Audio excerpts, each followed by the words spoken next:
Hollywood star Maureen O'Hara is a timeless symbol with her flaming red hair and compelling performances.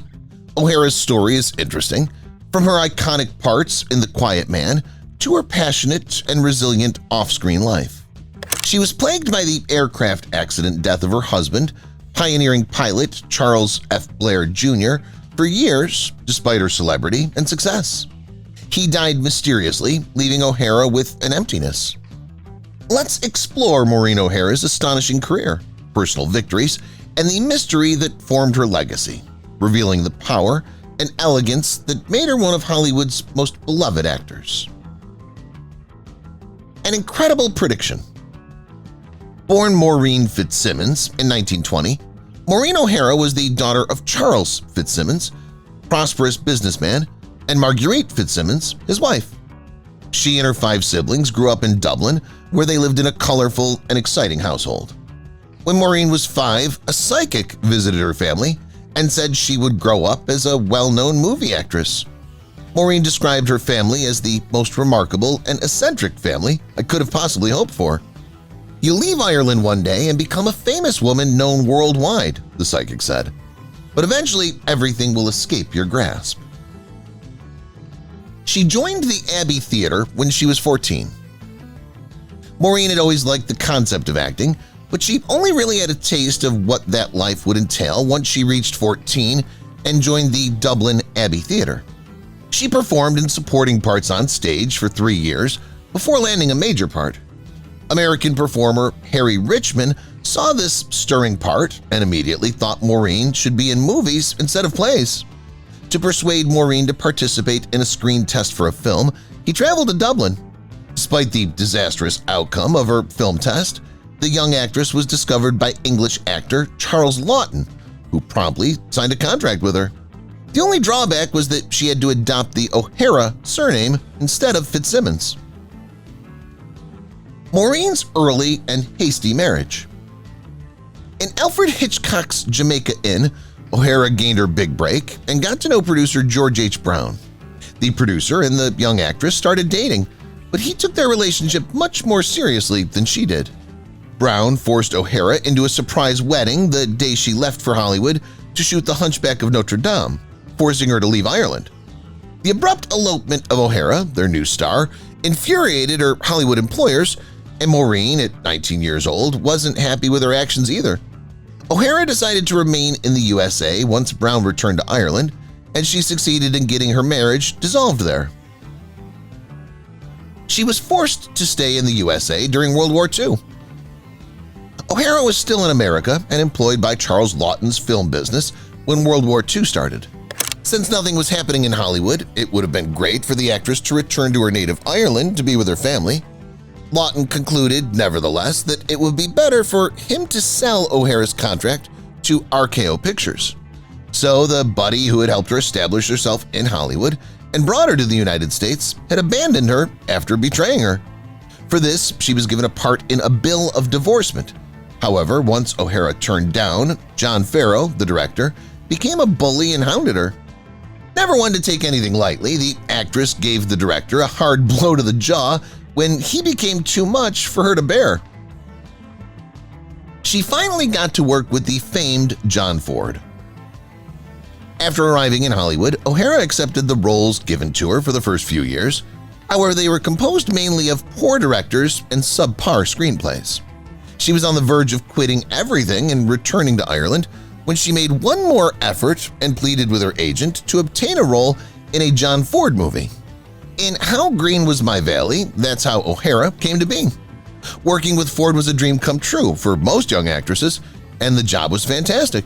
However, Ford rapidly developed feelings for O'Hara, much like many other directors she had worked with, and this was not shared. Ford had a violent and cruel streak when he didn't get his way, and it turned out that O'Hara was often the target of his inebriated outbursts throughout their time together. Her second husband was a hard man to live with. Maureen quickly discovered the kind of person she had married after being married. In addition to being a bully, Price had other really bad habits, such as binge drinking and gambling their money away. Maureen made an unsuccessful attempt to get him into treatment. The young actress felt forced to remain in this awful marriage rather than file for divorce, said she had an image to maintain and was a devout Catholic girl. Unfortunately, O'Hara's marriage only became worse with time, leaving her to juggle the horrors at home with her professional existence. In 1942, the actress got sick. Actors Tyrone Power and Maureen were slated to collaborate on the movie Son of Fury, the story of Benjamin Blake, in 1942. Regretfully, O'Hara had to be admitted to the hospital just before production was set to begin because of 2 uncomfortable ovarian cysts and a ruptured appendix. As a result, she was unable to work for a short period. Daryl Zanuck, her producer, was everything but understanding. He said that O'Hara only wanted to take time off, which directly insulted the dedicated actress. Furthermore, he claimed that her illness was the result of issues left over from an abortion, which is not something you say to any woman, much less an Irish Catholic lady. Once the war was over, O'Hara became the queen of tabloids. O'Hara's career as the queen of Technicolor in Hollywood got underway when the war ended, and everything returned to a semblance of normalcy. Directors and producers coveted her because of her beautiful color flicks, which showcased her pale face, green eyes, and vivid red hair. The actress had severe headaches and conjunctivitis due to the intense lighting on shoot. In addition to her health problems, O'Hara was burning up the tabloids and creating enemies out of jealousy. The first viral account came from a lady claiming to have met O'Hara and having been approached by the actress in an elevator. Unfortunately, it was just the beginning when that myth was put to rest. The actress gave birth in 1944. Price wasn't a very good husband, but on June 30th, 1944, the couple had a lovely baby girl, making O'Hara a happy wife. She was a fantastic young mother who cherished her daughter, Bronwyn. Although untrue, another actress claimed to RKO Pictures that O'Hara had grown as big as a horse, tragically only fueling the rumors about her. O'Hara almost lost a job that had been given to her because of this. She was almost kidnapped in Ireland. After giving birth, O'Hara thought she needed a vacation and brought Bronwyn home to meet her extended family in Ireland. She received a visit from someone informing her that they were coming to take her to an event when she was there at her family's house. O'Hara sent them away since she hadn't planned any events. After all, she was there for a vacation. She became aware of the near miss she had experienced the previous evening when she woke up and saw papers with the headline, "Irish Report Plot to Kidnap Miss O'Hara." Her next film helped to redeem her career. O'Hara received a call from 20th Century Fox a few days after her abduction fear, as they were still under contract with her. They informed her that she had to return to the United States to begin shooting a Christmas picture. O'Hara didn't like this, but she understood that she had to do it. However, acting in the film proved a wise move for O'Hara. The film, Miracle on 34th Street, proved to be the catalyst for O'Hara's career redemption. She also had the opportunity to work with other talented performers such as Natalie Wood, who all became close friends with the actress. 1951 was a horrible year for O'Hara. Life at home could have been better for O'Hara, even if her career started to take up again following Miracle on 34th Street. Price was squandering a lot of O'Hara's money, and his drinking and spending were only getting worse. It's believed that O'Hara was using Anthony Quinn, her co-star, to escape from this reality. However, O'Hara's religious beliefs prevented her from getting a divorce, again legally. Therefore, Price filed for divorce in 1951 after realizing it was his decision. He left the home on the 10th anniversary of the couple's marriage. The actress left for a restful trip to Mexico and came back in love.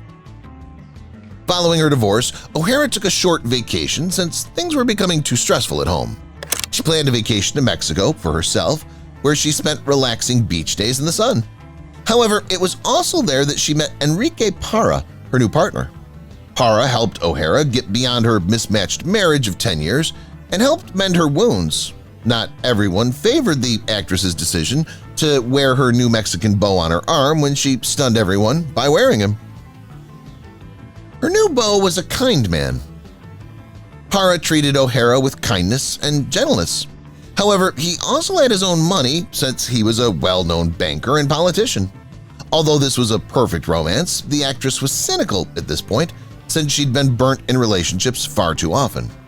O'Hara hired a private investigator to look into Parra's history to ensure he wasn't fooling her since she didn't trust his words. Fortunately, her extensive research into his background seemed to allay her concerns, and the two struck into a beautiful romance.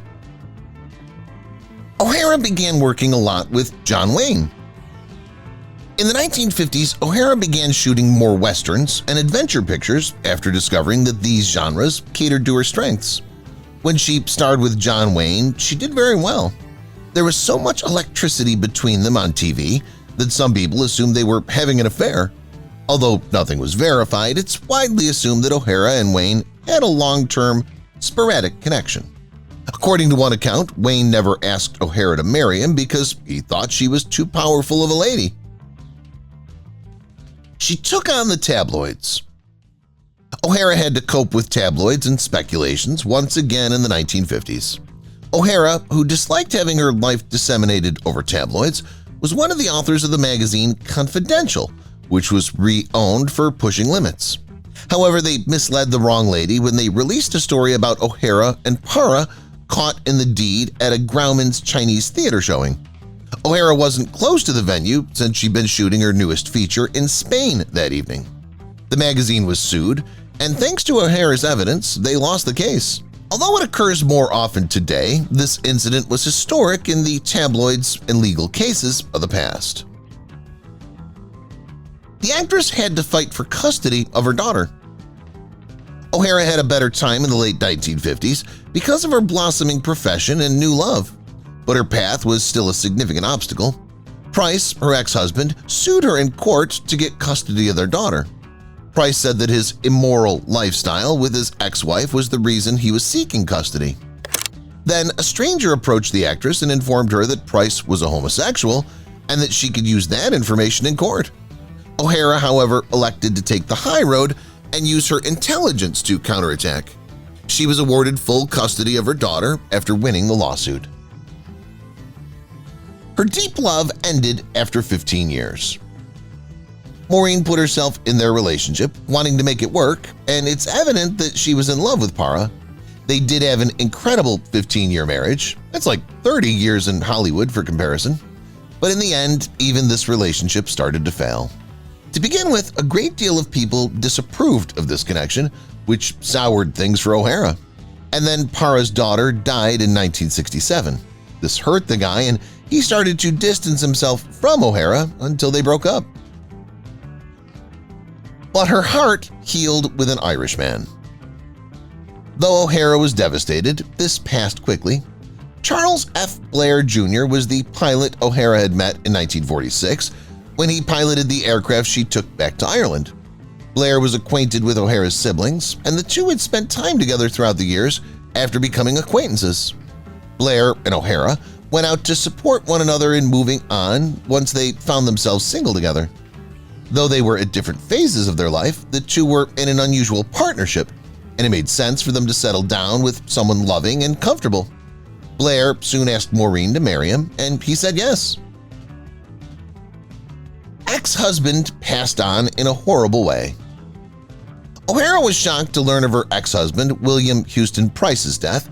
Even though their marriage had not been the finest, and she had fought with him throughout their divorce, the couple had a kid together, and the news that Price had passed away from a heart attack devastated the family. However, O'Hara didn't find out until much later in life that her father's daughter had died of natural causes. Just before he passed away, Price had returned to Mississippi and committed himself there. His family had made considerable effort to keep this information from O'Hara and her daughter, Bronwyn. By the 1970s, the actress was retired. O'Hara started to play more age-appropriate parts as she grew older, which is how the public first saw her in The Parent Trap. O'Hara chose to be more traditional rather than attempt to mask her age and stay up with the rest of Hollywood, and gradually the glamour of acting started to fade from her eyes. O'Hara rejected daring picture sessions left and right and refused to accept no for an answer from directors who were a little too handsy from the minute she set foot in America. However, there were always those explicit movie moments that O'Hara could not take. She had essentially stopped performing by the time the 1970s arrived.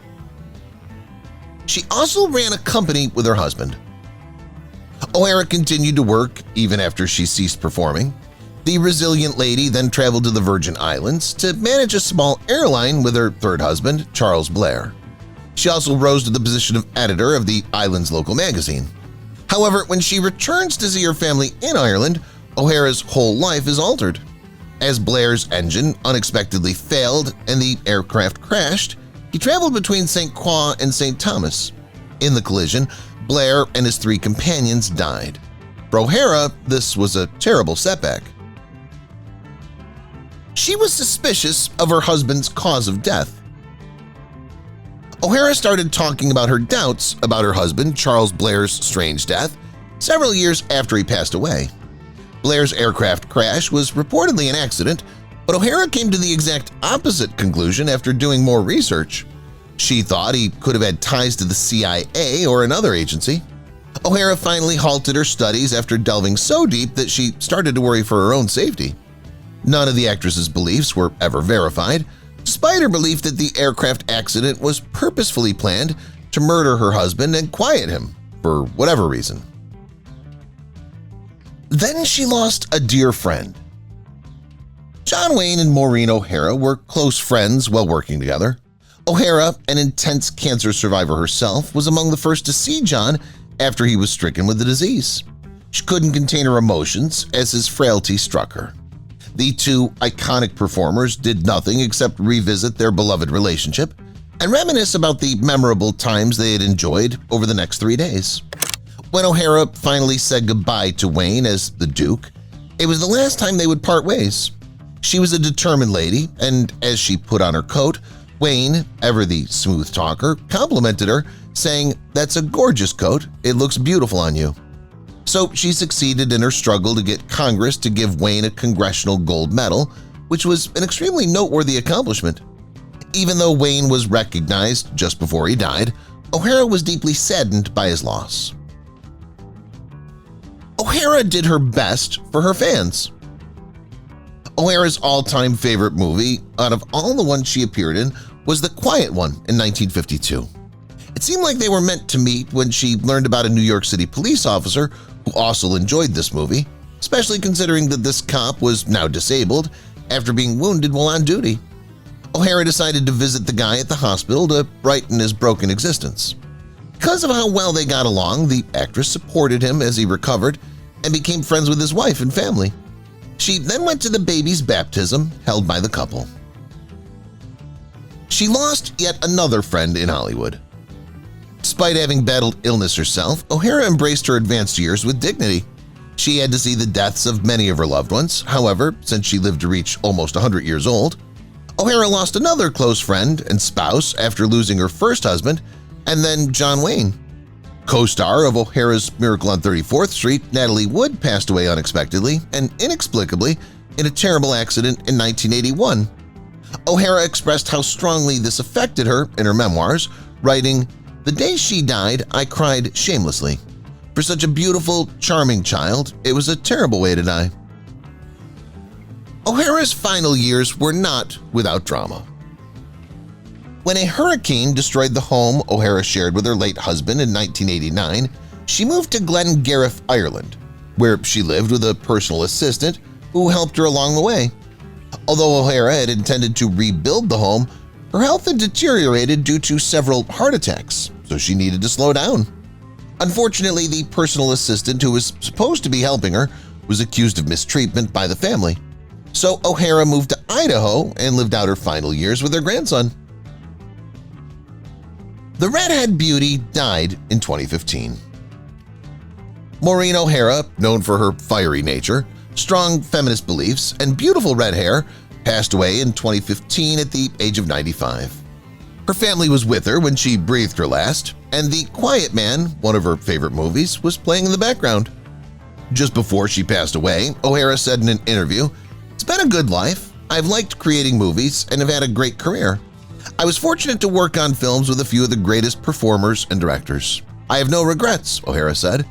She made a lasting impression on Hollywood and will always be regarded as one of the most unconventional actresses.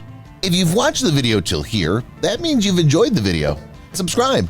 Don't forget to turn on the notifications bell icon